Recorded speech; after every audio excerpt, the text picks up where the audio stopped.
Hey, first off, and give all praise, honor, and glory unto Yahweh, Ba'ashem, Yahweh Shai, Ba'ashem, B'chai, Kodash. Double honors unto the apostles and elders of GMS that teach us this word, and Shalom unto the hopeful elect upon the four corners of this earth that's trying to make it up out of here in truth and sincerity. So this lesson that I want to come out with is first I want to say that we need to be appreciative of the Most High's mercy.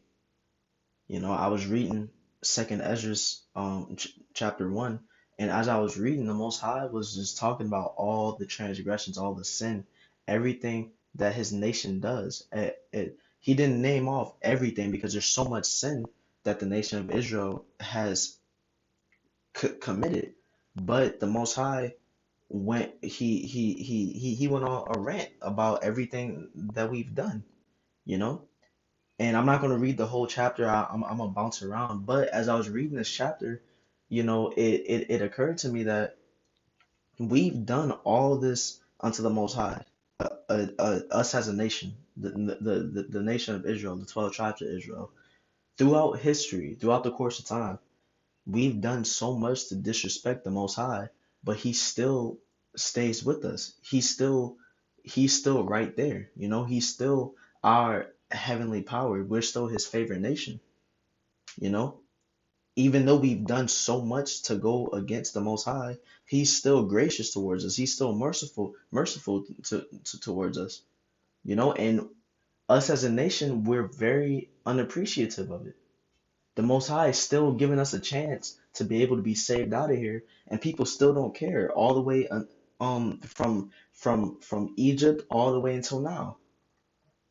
People still aren't appreciating the Most High and His graciousness. So here I want to get Second Ezra chapter 1 verse 7. It says, "Am not I even he that brought them out of the land of Egypt from the house of bondage? But they have provoked me unto wrath and despised my counsels. Pull thou off then the hair of thy head, and cast all evil unto them, upon them, Salakia. For they have not been obedient unto my law, but is a rebellious people."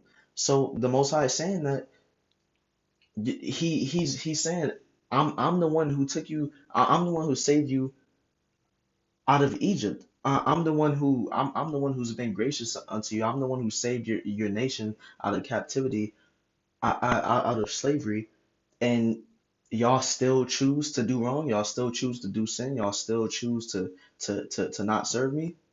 And that just shows that the nation of Israel is a very rebellious nation. Because the Most High's rules are simple. Follow His laws, follow His commandments, follow what He says to do. He has the guideline. We have the scriptures with all the laws in them. And all we have to do is follow the guidelines that the Most High gave us. It's not like it was hard. It was written. It was given unto us. All we have to do is follow the laws, and the Most High would have been 100% fine with this. But no matter what the Most High did, no matter what the Most High said, we still went off all the way until this day. We still got the scriptures right in front of us. We still there's people in the world who still have the opportunity. They drive past they drive past prophets every week, and on the highways they drive past prophets every week, and the Most High is giving them the chance to listen. He's giving them the chance to convert themselves, but they're being stubborn, just like the nation of Israel was being stubborn all the way into the days of Egypt. So verse 9 says, "How long shall I forbear them, and to whom I have done so much good?" So it's saying, how long can I keep doing this? The Most High is frustrated. The Most High is angry, and for good reason. He's done so much for the nation of Israel, and we don't do anything in a return. All the Most High asks for the nation of Israel to do in return is to follow His commandments, is to follow His laws, but we still choose to go off and do wrong. You know, it says, "Many kings have I destroyed for their sakes. Pharaoh with his servants and all his power have I smitten down. All the nations have I destroyed before them, And in the east I have scattered the people of two provinces, even of Tyrus and Sidon, and have slain all their enemies. So man, the Most High is constantly gracious towards the nation of Israel. He's constantly he constantly delivering us out of hardships. He's constantly showing mercy unto us. And what do we do in return? We continue to do wrong. The Most High will see us go off, and He'll say, "Hey, I'll give y'all another chance." And we see that, and then we go off again. You know. So here, I think I want to go down a little bit. I'm gonna go. I'll go to verse.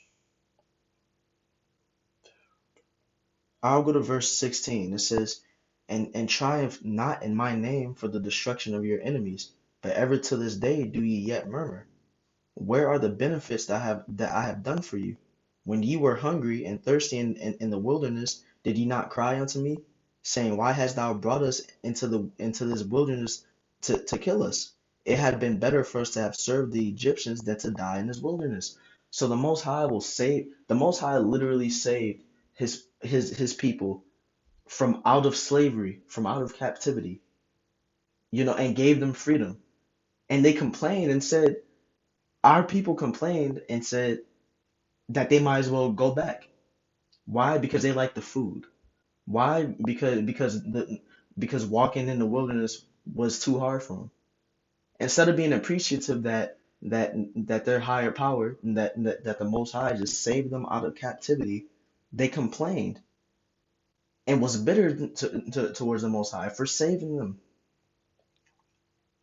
You know, and it says, and it says, where when ye were hungry and thirsty in the wilderness, did ye not cry unto me? So every time the nation of Israel it is in need, in the scriptures and in present day, this is a whole course of time. Every time the nation of Israel is in need, then the nation of Israel wants to call unto the Most High. But as soon as the Most High looks out for them, they go right back to sin.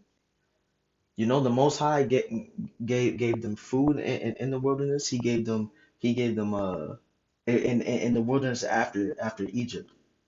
He gave manna for food. He gave quail for food as well. He gave water. He gave the people everything that they needed, and they still complained. So here, I want to go down to first. I'm gonna get another scripture. I'm gonna get Joel. Let me find it. Joel chapter 2, and I'm gonna go down to 13. It says, and rend your heart and not your garments, and turn unto the Lord Yahweh your power. For he is gracious and merciful, slow to anger, and of great kindness, and repented him of the evil. So the Most High is saying that he's a gracious and merciful power, and he's slow to anger. All the years that his people have been on earth and they've been going off, he's still been gracious throughout all of it, time and time and time again. And the Most High has all right to just straight up destroy this nation. He did with the story of Noah's Ark. Noah was the only one doing right, and so he said, "Hey, you and your family, build this ark, and I'm gonna save you from this flood." And he killed everybody on earth, and he restarted. And look at where we are now. You know, you, People didn't hear that story and say, "Oh, maybe we should do right." No, they went right back to rebelliousness again because the nation of Israel is a rebellious people. The definition of rebel is to go against an authority or a government. Who's our authority? Our authority is the Most High. He's that top authority. He's the top position in charge. So we're going against our authority. We're rebelling. We have no reason to go against our authority. The Most High has never done us wrong. The Most High has never. Every time the Most High disciplines us, it's for something that we have done. You know, we're in this position of captivity right now because we continuously go off. We're in timeout right now. You know, the Most High is tired of us going off, so we're in timeout right now. And the Most High is going to rain on this place with fire and missiles this time around for those two-thirds who don't want to get right. And it's not like the Most High isn't giving two-thirds a chance to do right. He gives all of us a chance. And it's either you capitalize on that chance or you don't. You know, and for the prophets, the only thing that the Most High is asking in return is that you make your body a living sacrifice and feed the flock. For all the wickedness and transgression that we've done unto the Most High, it's it shows His mercy that He's not asking for anything else other than to just follow what He says. And He just wants us to do His law. He just wants us to follow His commandments. And we couldn't do that all throughout history. And for what? You know, just because we wanted to. We did what we wanted to. We were just stubborn. We just didn't listen. So here I want to go back into Second Esdras, the first chapter, and and here I'm gonna go down to verse 25. Oh, actually no, I'll start at verse 22. It says, "Thus said the Almighty Lord Yahweh, when ye were in the wilderness, in the river of the Amorites, being athirst and blaspheming my name, I gave you not fire for your blasphemies, but cast a tree in the water and made the river sweet." So we were literally blaspheming the name of the Most High. That's one of the top that's one of the most severe sins that you can do, blaspheming the name of the Most High. And He still showed mercy. He still gave us he still made that river sweet so that we can drink it. It says, what shall I do unto thee, O Jacob? Thou Judah wouldest not obey me. I will turn me to other nations, and to those will I give my name, that they may keep my statutes. Seeing ye have forsaken me, I will forsake you also. When ye desire me to be gracious upon you, I shall have no mercy upon you. So it's showing right here the Most High is getting fed up. He's tired. He's not getting fed up. He is fed up. He's sick and tired of our nation's transgressions. He's sick and tired of showing mercy unto a nation who doesn't give anything in return, who takes advantage of it and is unappreciative. The Most High isn't having that no more, you know? And so we're in this kingdom right now, and the Most High is going to set aside that one-third from that two-third. And for that one-third, He's going to save us up out of here and take and He's going to transform our bodies, take all that sin from our inward parts. And for those two-thirds, He's going to burn them to a crisp. And you know that they're going to reincarnate once we get into the kingdom, and they're going to have that sin taken from their inward parts. But they're still going to have to taste that judgment in this kingdom. You know, the people who are going off, the people who end up being the two-thirds in the last days, they're gonna have to taste that judgment before they can get transformed, because that's what they deserve. The nation of Israel deserves much more than the Most High is giving us. We deserve a much bigger punishment than we're being given. There's so much mercy that's being delivered from the Most High for us to still be going off. So it says, so here I'll go to Ephesians chapter 2, and let me see what verse I want to start off at. Here I'll start at verse 3. It says, "Among whom also we all had our conversation in times past in the lust of our flesh, fulfilling the desires of the flesh and of the mind, and were by nature the children of wrath, even as others." So it's calling the children the children of the Most High the children of wrath. You know, it says, "But the Most High, who is rich in mercy, for His great love wherewith He loved us, even when we were dead in sins, hath quickened us together with Hamashiach. By grace ye are saved. So it's saying we were dead in sins. We were doing so much sin that we might as well have been dead. We were just drowning in sin as a nation. But the Most High gave us that grace, and He's still keeping us around, even until this day. That shows how much love that the Most High has for us. That shows how much grace and mercy that He has for us. And what do we give Him in return? As a nation, what have we given the Most High in return? We've given Him blasphemy. We've given Him more sin on top of sin.